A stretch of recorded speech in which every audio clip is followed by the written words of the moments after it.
Hi there. Coming to you on July 21st, 2019, after a very exciting week in the eating disorders community. This past Monday in the journal Nature Genetics, a paper was published with results of the Anorexia Nervosa Genetics Initiative, or ANGI study, that was spearheaded by Dr. Cindy Bulick and her lab at University of North Carolina in conjunction with lots of people and players around the world. Exciting that my daughter's DNA is in there. Also want to throw in a pitch for you to Google Charlotte's Helix so you can learn a little bit more about the ANGI study and also about a pioneer and a really important mom in this movement. So I think that would be really cool for you to find out about. I want to talk the genetics piece of it. We knew from twin studies that there was a heritability aspect to anorexia. The new finding that we found is that anorexia nervosa actually has a metabolic component. And so the new label for this is going to be, it looks like a metabo-psychiatric disorder. And what is so exciting about that metabolic piece is it really confirms what a lot of parents have been saying and seeing and talking about, along with some clinicians as well. But the anecdote in the parent community has been very strong that we've noticed a pattern that people who get well need a lot more fat and calories than anyone would expect. They need more weight than maybe their growth chart indicates, certainly more than a generic BMI chart, a height for weight chart, something like that. They need to have some external controls on maintaining that weight for a lot longer than one might think necessary. So having this metabolic component confirmed really leads us in the direction of, hey, it seems like we're onto something. More fat, more calories, more weight, more time for healing. And that's pretty exciting. We were very lucky here to be supported by our clinical team in some of those components, and I have friends around the world who have not been so lucky. So in the parent community, we call it going rogue.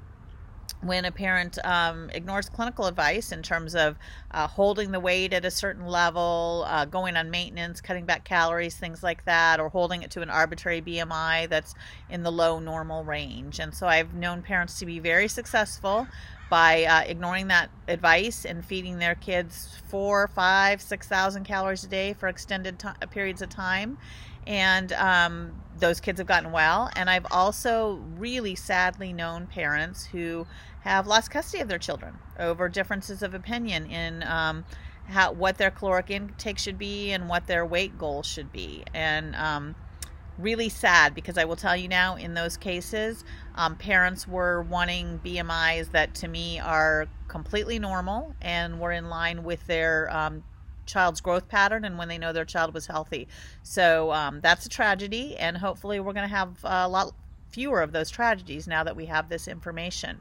So I have redone my Eating Disorders 101 handout, added the information on this groundbreaking new study, added a couple pieces that I've recently written that are maybe helpful to you, and added a section on resources to give friends and family who may need an updated snapshot of what all of this means as you work so hard to get your child well.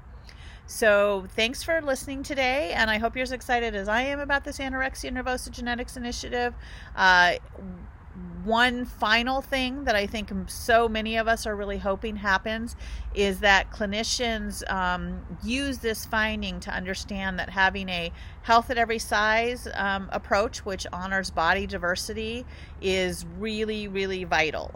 We don't get recovery in a setting that is thin biased and fat phobic.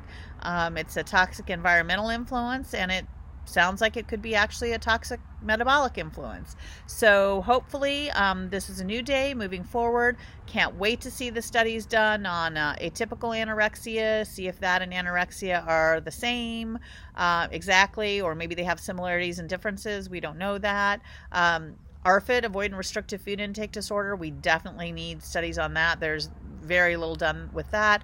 Bulimia nervosa, binge eating disorder. So hopefully this sparks a whole new round of research and a whole new round of findings. And I know that none of this is going to get solved in my lifetime, but it sure is exciting to be around for the beginning of it, or what feels like the beginning of an important new day, getting some answers to these horrible, terrible, devastating illnesses. So thank you for listening, and I hope that the handout is helpful.